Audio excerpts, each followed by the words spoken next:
maravilloso a la luz de la palabra y entender que la muerte de Jesús era indispensable. La cruz, el sacrificio de la cruz no fue una reacción al pecado de Adán. La cruz, Dios la determinó en su eterno propósito antes de la fundación del mundo como la garantía de aquellos a quien Él iba a introducir, como la garantía de la salvación para nosotros. Hermanos, hay un atributo de Dios que se llama la presciencia, el conocimiento anticipado de las cosas de Dios. ¿Verdad? No es que Dios dijo, uy, ahora Adán falló y ahora ¿qué hacemos? No. Sino que Dios se propuso en sí mismo, ¿verdad? Establecer la cruz de Cristo como la garantía de que sus hijos reciban todo aquello que Él ha preparado para nosotros. ¿Cuántos dicen amén? Entonces, cuando uno comprende eso, entiende las palabras de Jesús cuando Él dice, a mí nadie me quita la vida. Yo la he puesto por vosotros y tengo el poder de ponerla y devolverla. ¿Cuántos dicen amén? Por lo tanto, la cruz para nosotros, el acto, lo que ocurre en la cruz, es motivo de celebración, motivo de alegría. Aleluya. Oro al Señor que hoy puedas percibir la gracia que Dios ha puesto en cada uno de algunos hermanos que vamos a compartir acerca de tres cosas. Diga conmigo: sacrificio, muerte y resurrección.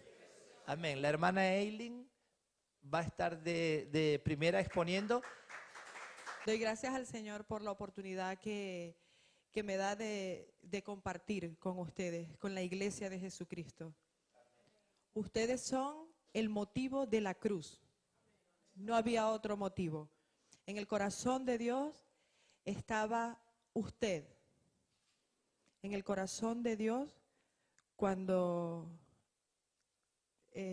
nació el plan de salvación, estaba usted para presentarlo un día delante de Él para sí mismo como una iglesia santa, sin mancha y sin arruga. Usted es ofrenda de olor grato delante de Dios por Jesucristo.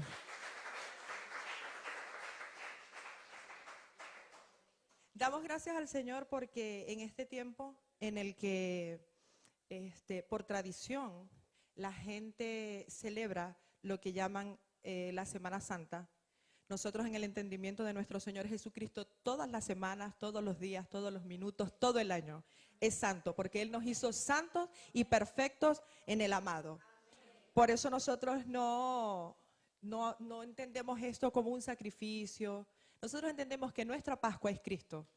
Nosotros entendemos que la muerte y la resurrección es Jesucristo. Hermano Antonio, por favor, para que proyectes Lucas 24:5. Lucas 24:5.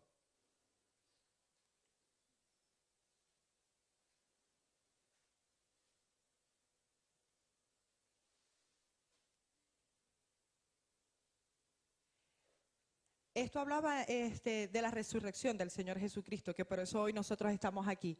Dice la palabra de Dios que los ángeles se aparecieron a las mujeres y como tuvieron temor y bajaron el rostro a tierra, les dijeron: ¿por qué buscáis entre los muertos al que vive? Nosotros estamos aquí por Él, porque Él vive y reina. Por eso hoy nosotros estamos sentados, escuchando, deleitándonos, gozándonos en esta verdad. La palabra de Dios bueno, estuve estudiando y estuve investigando acerca de los sacrificios y entiendo que los sacrificios en el Antiguo Testamento mostraban la base y los medios para acercarse a Dios. Entendiendo que todo aquello que había sido dedicado para el sacrificio no podía ser reclamado, porque se estaba entregando como ofrenda para tener paz con Dios. Y dice que lo que se entregaba no podía ser reclamado, entendiendo que como juicio de Dios la muerte estaba sobre él, sobre lo sacrificado. De continuo el hombre ofrecía sacrificios a Dios. Vemos que ofrecía el holocausto, la ofrenda de paz y la ofrenda por el pecado. De continuo el hombre en tiempos antiguos tenía que estar ofreciendo, tenía que estar en un continuo sacrificio, porque no había otra forma de él acercarse a Dios. La persona que estaba en pecado no podía acercarse al tabernáculo, no podía acercarse al lugar santísimo, sino que primero debían hacer una ofrenda o ofrecer un sacrificio según fuese el pecado, para que el sacerdote, ni siquiera él mismo, sino el sacerdote era el que se acercaba y ofrecía sacrificio y hablaba a Dios. Y así venía la expiación del pecado, así venía el perdón del pecado y así podía entrar medianamente la paz. Porque si nosotros entendemos que el Señor Jesucristo es el Rey de paz, que Él es el Rey de justicia, entonces también entendemos que en ese momento la obra que ellos hicieran no los expiaba, no los exoneraba de la causa por la que ellos habían pecado. Entonces, de continuo el hombre estaba ofreciendo sacrificios, ofreciendo ofrendas para ser perdonado y para poder acercarse a Dios. La cuestión del pecado debía quedar solucionado antes que la persona se presentara delante de Dios. Nosotros podemos ver en el Salmo 40, 7 y 8. Por favor, hermano Antonio. Dice, entonces dije, he aquí vengo en el rollo del libro que está escrito de mí. La palabra. El hacer tu voluntad, Dios mío, me ha agradado y tu ley está en medio de mi corazón. De continuo o antes de que viniera la persona del Señor Jesucristo, ya Dios hablaba y ya Dios se mostraba por medio de profetas y ya había sido anunciado que venía un Mesías, que iba a venir un hombre, el cual nos iba a reconciliar con Dios. Por Él hoy estamos aquí, por eso nosotros no le buscamos entre los muertos, por eso no confiamos nuestra vida, nuestra paz, nuestra tranquilidad, la seguridad de nuestros hijos, nuestra salud. Nosotros no la confiamos en imágenes o en métodos que medianamente puedan traer paz o tranquilidad a nuestras vidas. Nosotros hoy damos gracias a Dios por nuestro Señor Jesucristo. Nosotros hoy damos gracias a Dios porque Jesucristo es sacerdote para siempre. Él fue hecho fiador de un mejor pacto. El nombre de nuestro Señor Jesucristo es Rey de justicia, es Rey de paz. Y por Él, por ese sacrificio, por ese único sacrificio, es que usted y yo hoy estamos aquí adorando y exaltando. Damos gracias a Dios porque el Señor Jesucristo es el pan de vida. Él es nuestra Pascua.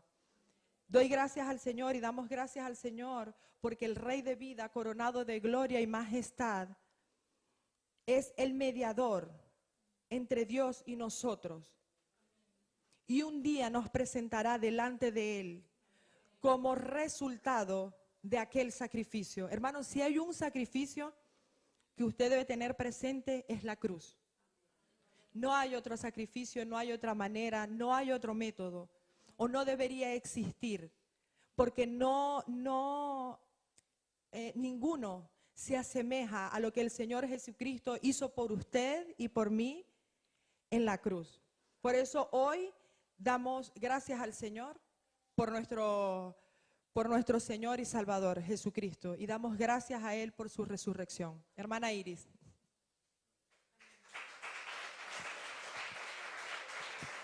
Estamos hablando, ¿verdad?, que en esta semana no solamente en todo el mundo, ¿verdad? Se está celebrando lo que es la Pascua, ¿verdad?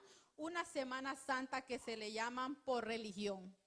Pero a nosotros se nos ha enseñado a través de la palabra que nosotros tenemos a Cristo como nuestra Pascua porque lo tenemos en el corazón. Amén. Y vamos a abrir nuestras escrituras. Vamos a decir al hermano que nos ayude en Levítico capítulo 4 del 1 al 3. Cuando usted lo tenga, diga amén.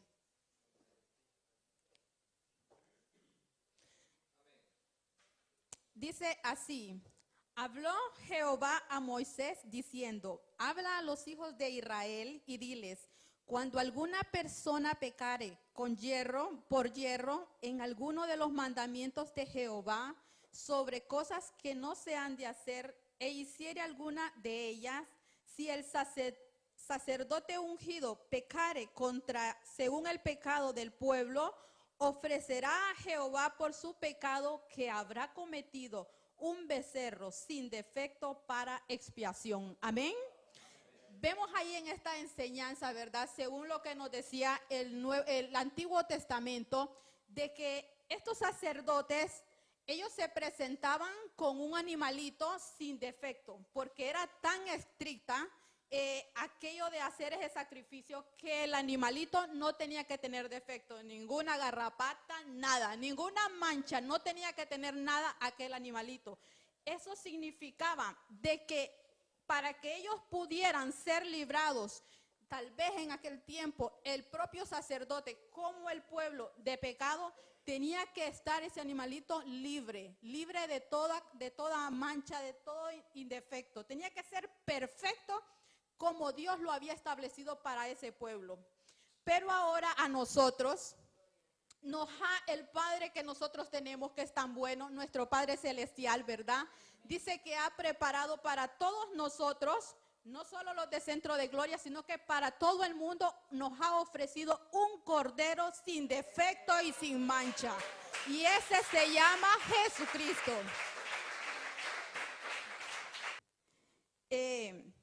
Cuando nuestro Padre ofreció a este cordero, ¿verdad? Que nosotros lo vemos sin defecto, sin ninguna mancha, tan perfecto que Él pudo hacer ese sacrificio.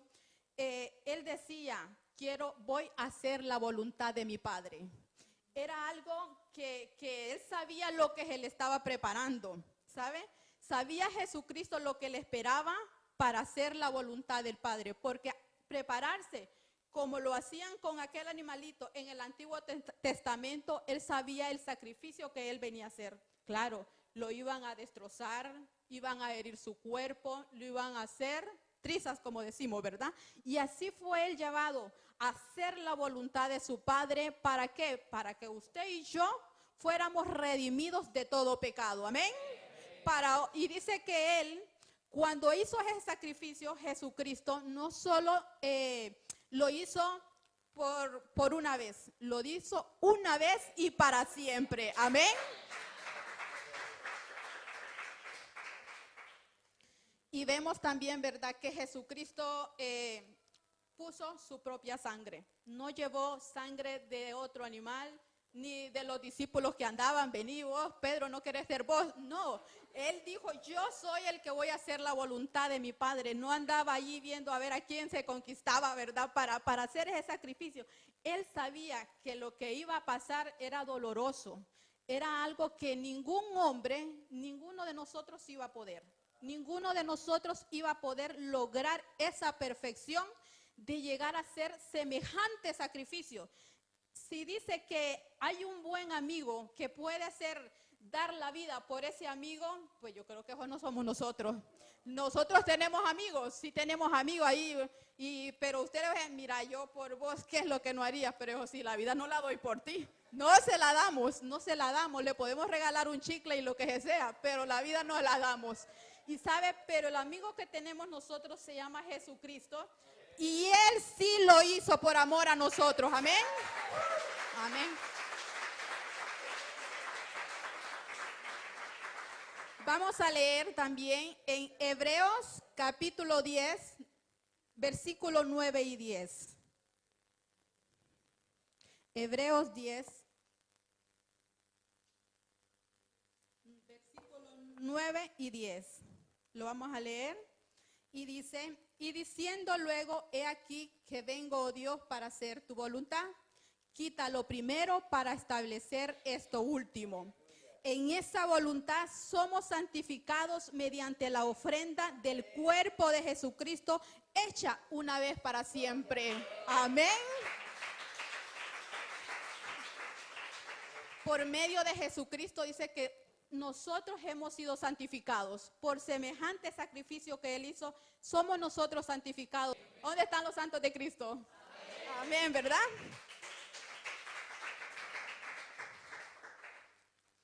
Hay algo, ¿verdad?, que nosotros, por nosotros mismos, no podemos hacer. Ningún ser humano puede ofrecer esa ofrenda que en la cruz se pudo hacer. Por más que usted diga, yo me voy a ir 2 veces al año a hacer camino a Santiago, usted no va a poder hacer ningún sacrificio que pueda decir, Señor, mira, si yo solito podía, ¿para qué diste tu vida? Mira cómo te hicieron, te dieron duro en la espalda hasta que te abrieron la carne. Todo lo que hicieron por ti, Señor, si yo, mira, con 2 veces que vaya a la montaña, sube y baja, yo lo puedo. No, porque nada de eso podía. Nada de eso puede todavía, amén, sino solamente el sacrificio que Él hizo en la cruz, amén, y por Él nosotros ahora estamos en esa verdadera libertad, que poder decir somos hijos de Dios, somos santificados en Dios, y en ese cuerpo que Él entregó, allí nosotros tenemos vida, amén, vida, y no solo para disfrutarlas aquí en la tierra, sino que una vida eterna. Para siempre, para vivir para siempre por el sacrificio que ya Él hizo. Tú no tienes que hacer ningún otro sacrificio. Solo si hay algo que nosotros debemos hacer. Mira lo que dice en Hebreos siempre 10:22. Dice, acerquémonos con corazón sincero, en plena certidumbre de fe, purificados los corazones de mala conciencia y lavados los cuerpos con agua pura. Amén, que tú te acerques ante Él con un corazón sincero, con esa conciencia de fe que tenemos, ¿verdad? De que si yo voy a Él, Él no me va a rechazar. Amén, que Él está allí para nosotros. Señor, tú eres el que ya lo hizo todo por mí. Señor, lo que yo ya hice, lo que hago y lo que haré, tú ya lo pagaste en la cruz. Amén, que el Señor nos bendiga, que el Señor nos siga ayudando a creer, porque es lo que tenemos que tener. Creer lo que ya Él ya hizo, porque lo que usted y yo podamos hacer ya no es válido, amén. Nada de lo que el hombre hoy quiera hacer ya no es válido. Ya delante del Padre el sacrificio perfecto ya Él ya lo recibió y el válido lo hizo Jesucristo, amén. El Señor les bendiga, ¿verdad? Es lo que el Señor me había puesto para compartir. Ya tocamos un poco acerca del sacrificio, ahora vamos a hablar de la muerte. Para el mundo que no tiene el entendimiento de Dios, la cruz es un símbolo de perdición, ¿sí? En Roma, cuando alguien cometía un crimen, una fechoría, el peor de los castigos era ser crucificado. Era lo peor. La gente se imaginaba la cruz y pensaba en maldición, en muerte, dolor, sufrimiento, terror. Era una maldición total. Pero para nosotros los creyentes, los que hemos creído en Jesucristo, la cruz se ha convertido en un símbolo de victoria, amén. ¿Cuántos creen esa verdad? Jesucristo en la cruz consiguió la victoria sobre la muerte, ¿sí? Yo le pido a Multimedia que por favor proyecte 1 Corintios capítulo 15, versículo 56. 1 Corintios 15, 56 dice lo siguiente: ya que el aguijón de la muerte es el pecado y el poder del pecado la ley. Yo meditaba sobre este versículo. El aguijón de la muerte es el pecado. Antes del pecado, la muerte no podía dañar al ser humano, ¿sí?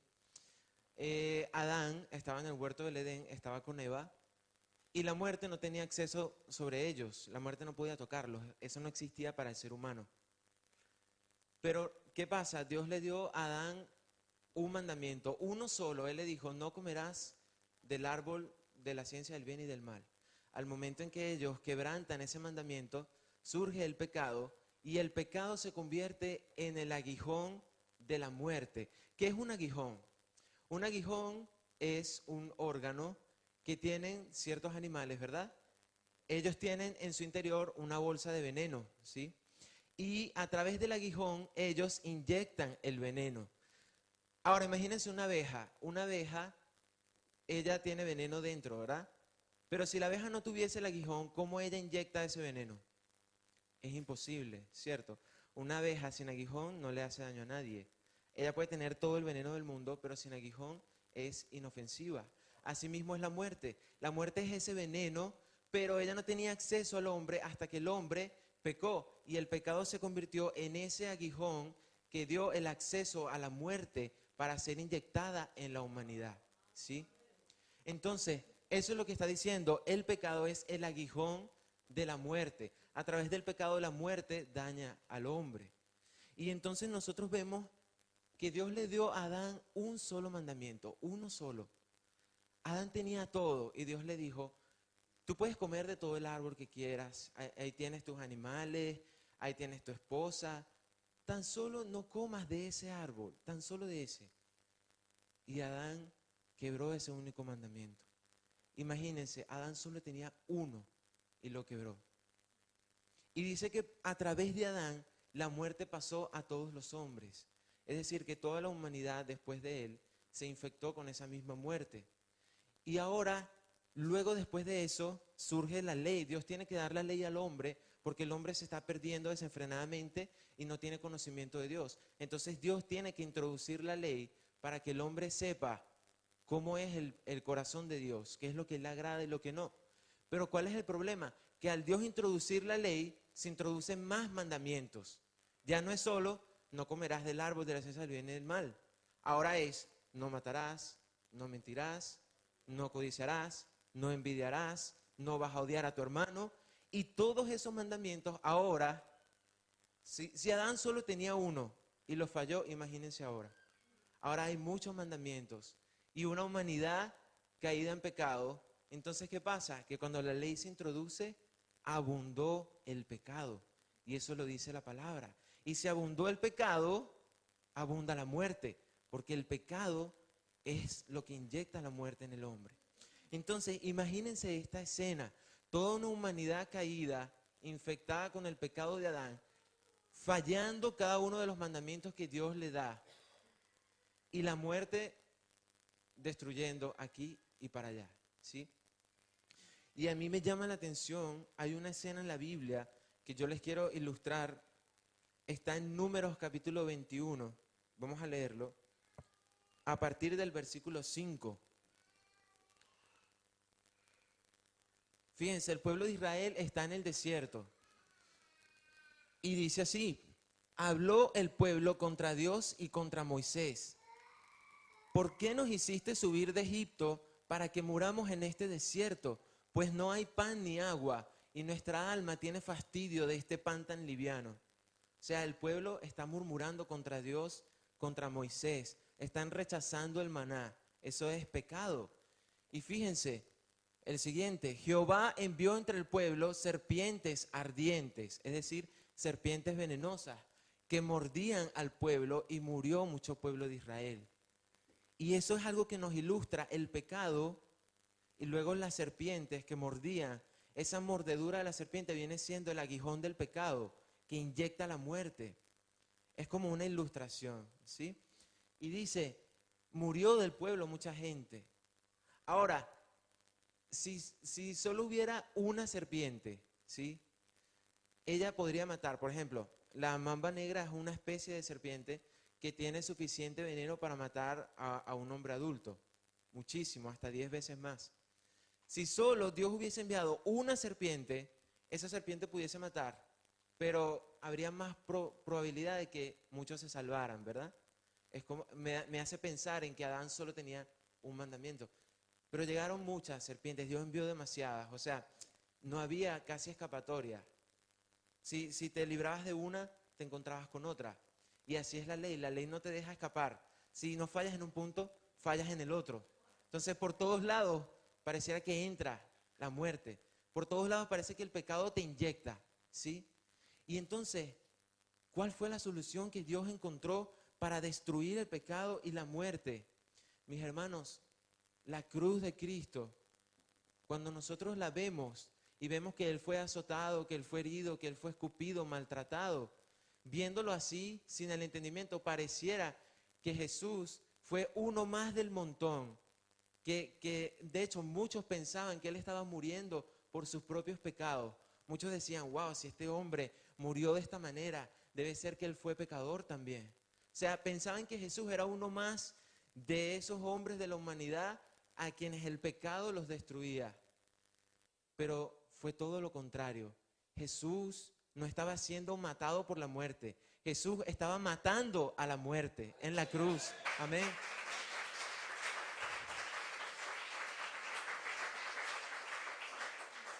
Romanos 8, versículos 2 y 3. Jesús en la cruz mató a la muerte. ¿Cómo lo hizo? Vamos a leer. Porque la ley del Espíritu de vida en Cristo Jesús me ha librado de la ley del pecado y de la muerte. ¿Cómo lo hizo? Porque lo que era imposible para la ley, por cuanto era débil por la carne, Dios, enviando a su Hijo en semejanza de carne de pecado, y a causa del pecado, Él condenó el pecado en la carne. Cuando Juan el Bautista vio a Jesús, él dijo, este es el Cordero de Dios que quita el pecado del mundo. O sea, Jesús quitó el aguijón que inyectaba la muerte. Jesús vino y lo quitó. Y entonces ya la muerte no tiene acceso sobre aquellos que hemos creído en Él. Amén. Por eso Jesús decía, el que vive y cree en mí no morirá eternamente. Jesucristo quitó el pecado, lo condenó. Hermano, antes de la cruz, tu pecado te condenaba. Después de la cruz, Jesús ha condenado tu pecado. Amén. Ya el pecado no tiene poder sobre ti, no tiene dominio y no puede condenarte, porque Jesucristo destruyó el pecado. Y dice que Él murió al pecado y que nosotros hemos muerto junto con Él. Imagínense esa verdad. O sea que cada uno de nosotros está muerto a los efectos del pecado. Amén. Vamos a leer un versículo más. Oseas 13:14. Y fíjense esto, hermanos. Este plan de salvación que Dios tenía al enviar a Cristo es algo que ya estaba predeterminado desde antes de la fundación del mundo. En Oseas 13:14, una profecía que Dios nos dejó decía, de la mano del Seol los redimiré, los libraré de la muerte. Y dice, oh muerte, yo seré tu muerte. Jesús fue la muerte de la muerte. Amén. Jesús mató a la muerte. La muerte mataba al hombre, pero Jesús destruyó a la muerte. Y para aquellos que creen en Él, la muerte no tiene poder. Y si nosotros nos volvemos al escenario del pueblo de Israel que estaba en el desierto, que aparecieron las serpientes, había muerte por todos lados.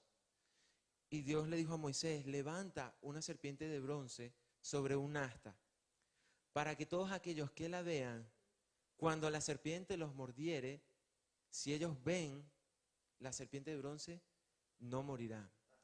Y luego Jesús le dice a Nicodemo, es necesario que así como Moisés levantó la serpiente en el desierto, el Hijo del Hombre se ha levantado.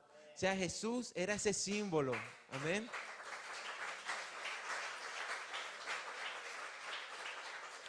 Lo que Jesús estaba diciendo es que así como ahí, en ese escenario, todas las serpientes mordían a los hombres, el pecado y la muerte destruían al pueblo, y luego cuando una persona con fe que era mordida por el pecado, pero veía a esa serpiente con fe, el pecado no tenía efecto, la muerte no tenía efecto. Lo mismo vino a ser Jesús. Vivimos en un mundo lleno de pecado, pero aún así, el que tiene fe en Él, el que cree en Él, el que pone su mirada en Él, vive eternamente. Amén. Por eso es que Jesús decía, el que cree en mí, aunque esté muerto, vivirá. Entonces, mis hermanos, la muerte de Jesús significó la libertad del pecado para nosotros. El pecado no tiene poder contra ninguno de nosotros. Y la muerte de Jesús significó la muerte de la muerte. O sea, la muerte ya no tiene poder sobre ninguno de nosotros. Y así es como Jesucristo, nuestro Señor, consiguió la victoria en la cruz sobre la muerte y sobre el pecado. Y esa es la victoria que nosotros hoy celebramos. Amén. La victoria que Jesús nos trajo a través de su muerte contra la muerte. Amén. Entonces esto era lo que quería compartirles. Gloria a Dios. Quiero centrarme en un texto bíblico en Juan 12:24. Me ha tocado a mí también acerca de la muerte de Jesús. Hay un principio de reproducción de vida, ¿verdad? Que parte de la muerte. Y lo vamos a ver en Juan 12:24, ¿ok? Dice, de cierto os digo que si el grano de trigo no cae en la tierra y muere, queda solo. Pero si muere, lleva mucho fruto. Amén. Pueden, yo iba a decir, pueden sentarse, es el hermano. Escuche, hay un principio aquí acerca de la muerte de Jesús. Y es que si el grano, ¿verdad?, no cae y sufre esa germina y el grano pierde su belleza, ¿verdad? Pierde su cuerpo, ¿verdad? Tiene como una telita, así que recubre.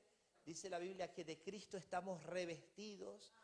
La vida que tiene el grano dentro, es necesario que el grano pierda su belleza, pierda su cuerpo, para entonces reproducir vida y ese solo grano convertirse en una planta, ¿verdad? Y esa planta tener muchas espigas y muchos granos.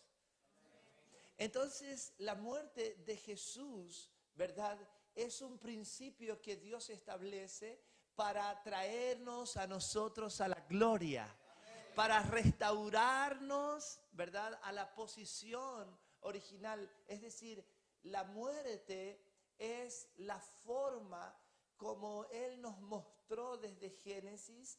El hombre falló, pecó, ¿verdad? Se fue y se tapó con hojas, ¿verdad? Y Dios le dijo, ¿dónde estás, Adán? Es que tuve miedo, ¿verdad? Y entonces Él le dijo, quítate esas hojas. Y fue y buscó pieles y los cubrió. Esas pieles, ya ahí estaba diciendo que tuvo que ir a matar un animal para cubrir el pecado, ¿verdad?, de Adán. Entonces, todo eso es un símbolo, ¿verdad?, de lo que habría de venir. Porque ahí en Edén se establece un principio que es sin derramamiento de sangre, no hay remisión de pecado.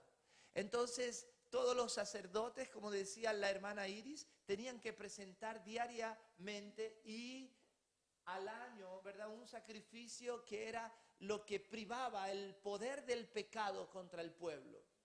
Entonces, aquí a través de la muerte, ¿verdad?, es donde nosotros venimos a ser revestidos de su justicia, ¿verdad? Entonces, a través de la muerte de Jesucristo, nosotros hemos tenido el poder sobre el pecado. Cuando definimos la palabra gracia, que dice Juan 1:17, dice que la gracia y la verdad por medio de Jesucristo vinieron.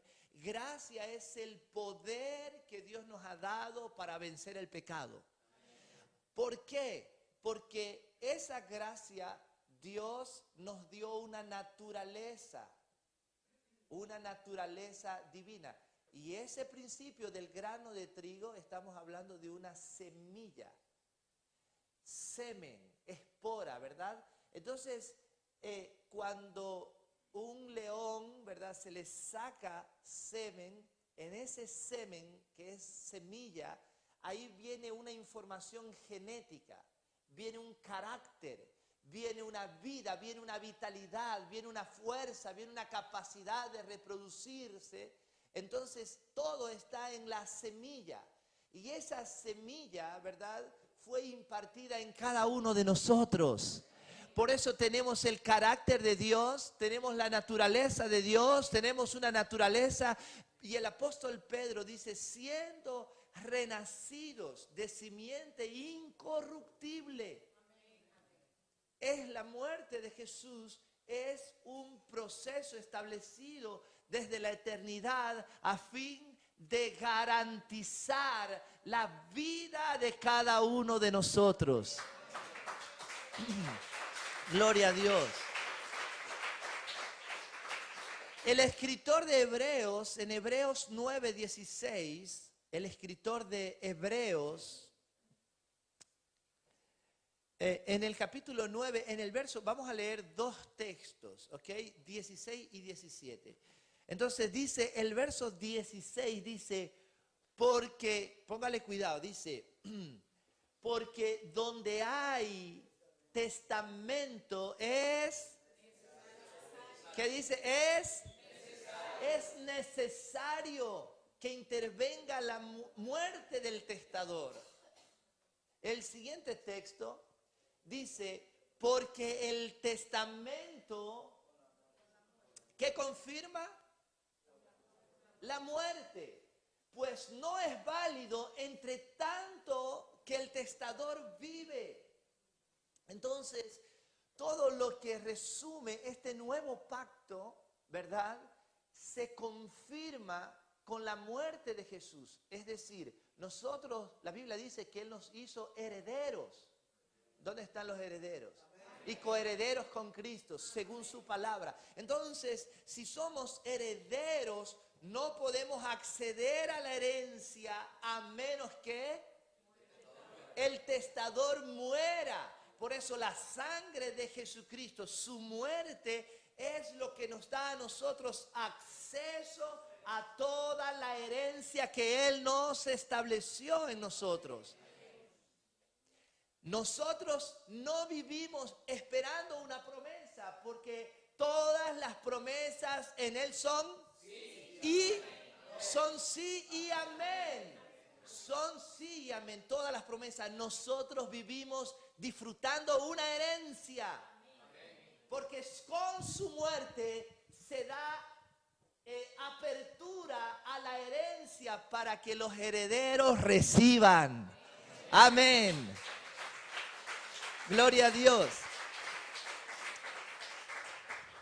Ya se me fue mi tiempo. Esta es picardía, se me ha ido muy rápido. Ok, termino con esto, mis amados. La muerte de Jesús es un paso, es un misterio que Dios se escondió. La muerte, Él dijo que, usted sabe que las olivas, por ejemplo, para producir el aceite, la oliva tiene que ser molida para sustraer todo aquello. Hermanos, por eso Él fue molido por nuestros pecados. Porque de lo contrario no podríamos sustraer lo que Juan 10:10 dice, vida y vida en abundancia. Quiero decirle algo a usted. Usted es un escogido. Usted es un heredero. Y desde ahora en adelante tú tienes que celebrar la muerte de Jesús. Y cada vez que comáis este pan y bebáis esta copa, la muerte del Señor anunciáis hasta que Él venga. Amén. Bendiciones. Bueno, yo he tenido el privilegio de compartirles la resurrección, porque sin la resurrección nuestra fe sería vana, porque la muerte sin la resurrección no podría ser posible. Amén. Bueno, yo le pido por favor, hermano Antonio, que me ponga por favor 1 Corintios 15, del 13 al 18.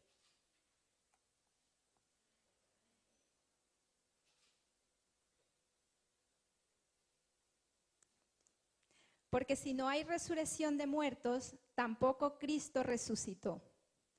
Y si Cristo no resucitó, vana es entonces nuestra predicación. Vana es también vuestra fe. Y somos hallados falsos testigos de Dios, porque hemos testificado de Dios que Él resucitó a Cristo, al cual no resucitó, si en verdad los muertos no resucitan. Porque si los muertos no resucitan, tampoco Cristo resucitó. Y si Cristo no resucitó, vuestra fe es vana. Aún estáis en vuestros pecados. Entonces, también los que durmieron en Cristo perecieron. Amén. Bueno, si Cristo no hubiera resucitado, pues estaríamos aquí como perdiendo el tiempo, no tendríamos fe. Amén. Como me tocó la resurrección, estuve investigando lo que es científicamente lo que es resucitar. Cuando una persona muere, bueno, y se para su corazón, muchas veces no está muerta y con aparatos la resucitan. También se dice que una persona está muerta cuando su cerebro deja de funcionar, ¿vale? La resurrección significa levantar, ¿vale? Y eso fue lo que ha hecho Cristo en su resurrección, levantarnos, darnos vida y vida en abundancia, porque como todos ya sabemos, que lo ha dicho hermano David, que nosotros estábamos muertos en delitos y pecados. Y a través de lo que Él hizo en la cruz y la resurrección, nos dio la potestad de ser hijos, nos pasó de muerte a vida. ¿Ven? Aparte de eso, nos dio la potestad de ser hijos. Y Él decía que era necesario que Él se fuera para que nosotros pudiéramos recibir al Consolador. O sea, que si Él se iba, Él iba a estar con nosotros porque Él era vida. Entonces, cuando Él resucitó, días después, que Él estuvo entre los, mostrándose a sus discípulos y a mucha gente, porque ellos iban a ser testigos de lo que había sucedido, porque mucha gente dudaba y los sacerdotes querían tapar lo que había sucedido, porque en uno de los pasajes dice que le dijo a los soldados que le cuidara, que bueno, que les daban libre y que dijeran que nada, que se habían robado el cuerpo, para tapar lo que es la resurrección. Bueno, cuando Jesús resucitó, se le apareció a los discípulos que ellos estaban, es Lucas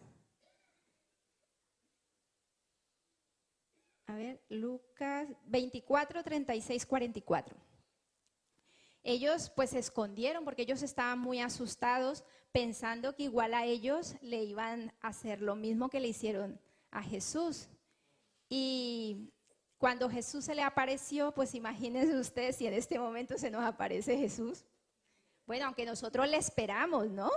Pero bueno, a ellos Jesús se los había dicho, que Él volvería, pero claro, una cosa es que te lo digan y otra cosa es que, claro, entonces cuando Él se les apareció, claro, ellos se asustaron porque ellos pensaban que era un espíritu y Él les dijo, no soy un espíritu, mirarme, soy Jesús. tocar las manos, tocar mi cuerpo y nada, y estaban muy asustados. También en esa escena dice que él tenía hambre. ¿Y qué espíritu come? Dice, sí, darme de comer, y le dieron pescado. Lo cual a mí me lleva que cuando él también les prometió que cuando él se fuera, se iba a preparar morada para nosotros. Entonces, nosotros cuando partamos, nosotros vamos a tener un cuerpo glorificado como Él. No vamos por ahí asustando gente, sino no vamos a estar por ahí asustando gente, sino que vamos a estar con el Padre, porque Él nos dio la posición de lo que se había perdido en el Edén, esa posición que nosotros habíamos perdido por haber desobedecido, lo recuperamos cuando Él resucitó. Entonces, nosotros recuperamos esa posición y nosotros vamos a estar sentados a la derecha de Dios Padre con un cuerpo glorioso, comeremos. Ya dice su palabra, que eso me impactó, que ya no nos tenemos que preocupar nosotras por casarnos, porque ya no nos vamos a casar, dice su palabra, amén, sino que nosotros vamos ahí a estar con un cuerpo glorioso, junto al Padre, disfrutando de todo eso. Ya no vamos a estar preocupándonos, ay, que me duele la cintura, me duele la espalda, me duele la cabeza, nada, porque este cuerpo que es corruptible, allí tendremos un cuerpo incorruptible.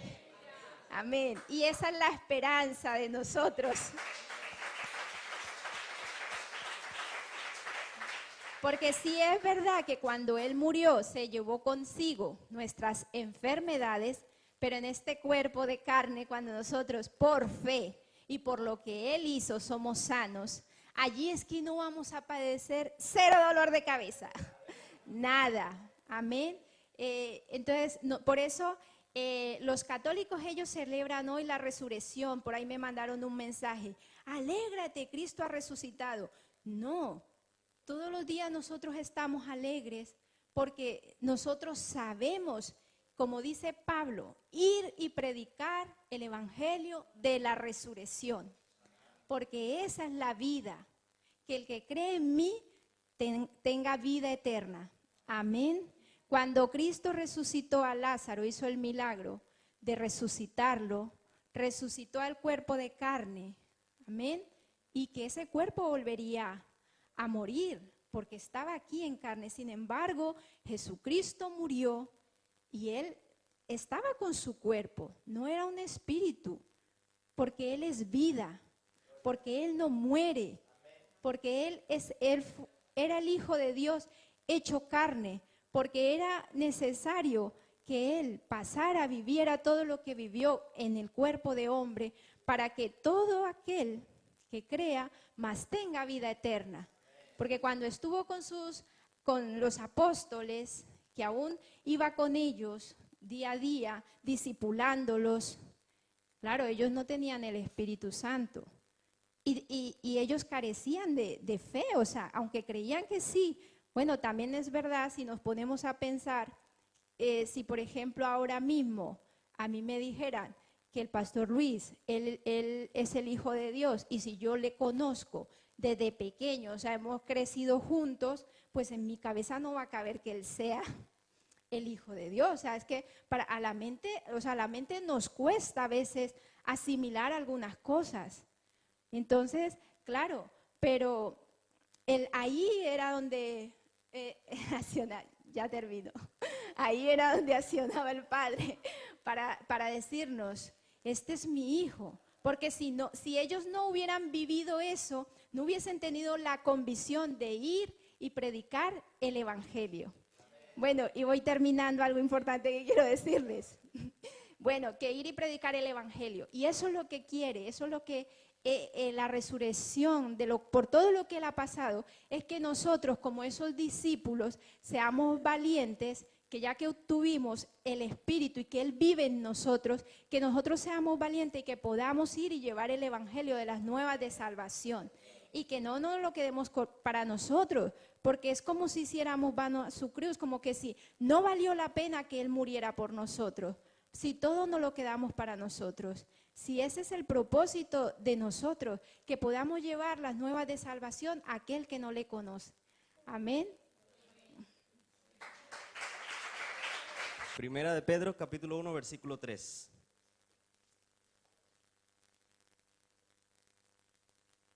Bendecimos grandemente la vida de mis hermanos que han participado anteriormente y han podido exponer la palabra desde este lugar. Un privilegio muy grande. ¿Lo tenemos todos? Amén. Vamos a leerlo. Dice la palabra del Señor: bendito el Dios y Padre de nuestro Señor Jesucristo, que según su grande misericordia nos hizo renacer para una esperanza viva por la resurrección de Jesucristo de los muertos. Amén. Me ha tocado hablar sobre la resurrección y es uno de los puntos más importantes del Evangelio de Jesucristo. Inclusive es una de las cosas que nos hace estar aquí en esta mañana. Hemos podido ver la importancia del sacrificio, la importancia de la muerte del Señor, pero ahora vamos a ver la importancia de la resurrección. Aquí en esta carta que estamos, en este fragmento que estamos leyendo, es una carta escrita por el apóstol Pedro. Y Pedro fue uno de los testigos visuales de Jesucristo y de sus milagros. Pedro fue llamado por el Señor personalmente. Y cuando hablo de personalmente, no es que el Señor le habló en una visión al oído o en un sueño, que también es personal, sino que el Señor Jesucristo se dirigió a Pedro de persona a persona y le llamó. Así que Pedro es un testigo importante para el evangelio que hoy predicamos, ya que es un testigo presencial. No es lo mismo que algo acontezca en la calle, en la avenida, y nosotros lo veamos por la televisión, o que alguien que pasó por allí nos lo cuente, a que usted esté allí. ¿Verdad que sí? Para nada es lo mismo cuando alguien nos cuenta de primera mano, alguien que estuvo o alguien que escuchó lo que allá ocurrió. Aquí ahora tenemos a un testigo presencial. Todavía no me lo quites, hermano Antonio. Aquí tenemos a un testigo presencial que está hablando sobre lo que él vio, no sobre lo que otros le contaron. ¿Cuántos dicen aleluya? Dice Pedro, está haciendo un saludo, enviando una carta y empieza a hablar sobre esa esperanza importante que es para nosotros ahora. Y dice Pedro, bendito el Dios y Padre de nuestro Señor Jesucristo, que según su grande misericordia, porque siempre ha habido un propósito, Dios ha tenido un plan para la humanidad y nunca la ha dejado sola y a la deriva. El hombre lamentablemente siempre se ha desviado producto de su corazón, pero el Señor ha estado allí, según su grande misericordia. Amén. Así que el Señor, según esa misericordia inmensa, que dice que hizo renacer para una esperanza viva. Aquí voy a hacer una pausa y voy a abrir una brecha para colocar algunos ejemplos. En la humanidad hemos visto en la historia ejemplo de hombres que han hecho grandes proezas o hazañas, bien sea conquistando o libertando naciones. Y puedo mencionar uno. Voy a mencionar a un hombre que en Latinoamérica es muy reconocido, Simón Bolívar. Simón Bolívar recorrió gran parte de Latinoamérica libertando los países o algunos países de Sudamérica. Y hay una frase que se hizo famosa, que supuestamente dijo Bolívar antes de morir, que era que si su muerte contribuía a que cesaran los partidos y se consolidara la unión, él entonces bajaría tranquilo al sepulcro, moriría tranquilo. Sin embargo, la causa de Bolívar murió con él, porque hoy hay más partidos que países. Y no existe la Gran Colombia, existen 5 países. ¿Cuántos dicen aleluya? Puedo mencionar más ejemplos de hombres que conquistaron muchas naciones e hicieron imperios. Y con su muerte se acabaron sus imperios. Empezó el declive. Aparentemente, lo que anunciaba Jesús corría en el mismo sentido. Aparentemente y a la vista de los hombres, lo que estaba haciendo el Señor corría el mismo riesgo. El Señor estaba claro de lo que estaba sucediendo, pero sus discípulos no estaban muy claros. Por eso, como mencionaron mis hermanos anteriormente, cuando llegó la muerte del Señor, muchos de ellos estaban escondidos. Estaba ocurriendo aparentemente lo mismo. Parecía que había llegado el declive o el final de aquella causa tan importante. Pero entonces ahora vemos que nuestra esperanza no es en vano y que está sustentada en algo realmente poderoso. Porque ahora vemos que el Señor, dice la Biblia aquí en este versículo, dice, por su grande misericordia hizo renacer para una esperanza viva. Ya no es por una causa muerta. Ahora nuestro evangelio es una esperanza viva. Diga conmigo, esperanza viva. Dígalo una vez más, esperanza viva. Así es. ¿Y qué hizo? Dice, por la resurrección de Jesucristo de entre los muertos. Así que el Señor Jesucristo, que dijo en el Evangelio según San Juan capítulo 11 versículo 25, dijo, yo soy la resurrección y la vida. Él no dijo, a ver, yo necesito que me ayuden para volver a la vida, necesito que hagan un par de cositas, que cuiden allá el sepulcro. No. 3 vigilias y 2 ayunos. No, nada de eso. Él dijo, yo soy la resurrección y la vida. Alabado sea el nombre de Dios. Así que cuando llegó ese momento, por eso dijo una de nuestras hermanas, no podía ser cualquiera de nosotros el que tenía que estar allá. Solamente Él podía cumplir con todos esos requisitos. Y entonces Él, llegado el momento, fue levantado y ha resucitado para darnos esperanza a usted y a mí. Amén. Alabado sea el nombre de Dios. Entonces, a diferencia de muchos hombres que también hemos escuchado, que también hemos visto, que se han levantado de los muertos, el Señor resucitó para vida eterna. Mientras que muchos resucitaron y luego murieron, y luego también los tuvieron que enterrar, y ahí están sus cuerpos, aunque también resucitaron, de nuestro Señor no hay un cadáver, hay un cuerpo glorificado que está a la diestra del Padre. Amén. Alabado sea el nombre de Dios. Y he querido tomar este texto para que podamos ver la importancia de que usted y yo ahora seamos también testigos. La importancia de que usted y yo sigamos anunciando el evangelio, que no fue un invento de los hombres, sino que hombres que fueron testigos presenciales estuvieron dispuestos a morir por la verdad. Estuvieron dispuestos a entregar sus vidas sin importar las consecuencias, con tal de defender la verdad que ellos habían visto con sus ojos. Amén. Voy a dejarlo hasta aquí. Le pido que le brinde un aplauso al Señor. Por favor, quiero pedirle que se ponga sobre sus pies.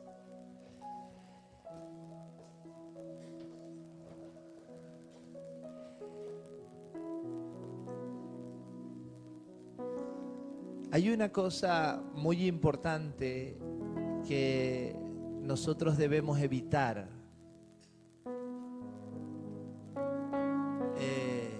que es la tradición.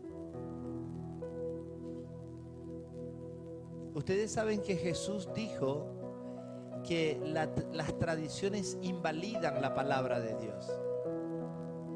Él dijo, bien, guardáis vuestras tradiciones. Y eso, guardar esa tradición, lo que hacía era que invalidaba la palabra. Las tradiciones son de los hombres, pero la palabra de Dios es viva. Amén. La palabra de Dios es viva. Y en semanas pasadas estuvimos hablando que la dinámica de la vida es producir fruto. ¿Ok? La dinámica de la vida, o sea, la evidencia visible más grande de la vida es producir fruto. Entonces, cuando se te imparte la palabra, amén, en la medida que merma la tradición, crece, ¿verdad?, el fruto de la palabra en nuestros corazones. Yo quiero que hoy, juzgando lo que has oído, ¿verdad?, juzgando lo que has oído, puedas levantar tus manos al Señor. Y si tú puedes, cierra tus ojos un momento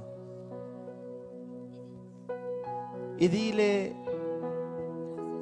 Señor, quiero conocerte conforme a tu palabra, no conforme a la tradición, no conforme a la costumbre, no conforme a lo que me enseñaron, ¿verdad?, generación tras generación. Quiero oírte, Espíritu Santo de Dios. Quiero oírte. Quiero guardar y atesorar tu palabra. Dígale: Señor, dame oídos para oírte. Señor, dame sensibilidad en los oídos de mi espíritu para poder percibir este sacrificio tan grande. Esa muerte que me habilitó como un heredero y coheredero, y esta gloriosa resurrección que me dio vida. Gobernamos, la iglesia opera en la resurrección.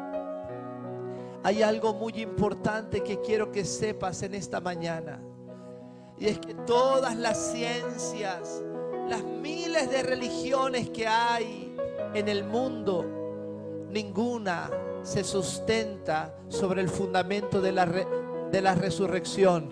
Solo la iglesia de Jesucristo se sostiene bajo el fundamento de su gloriosa resurrección.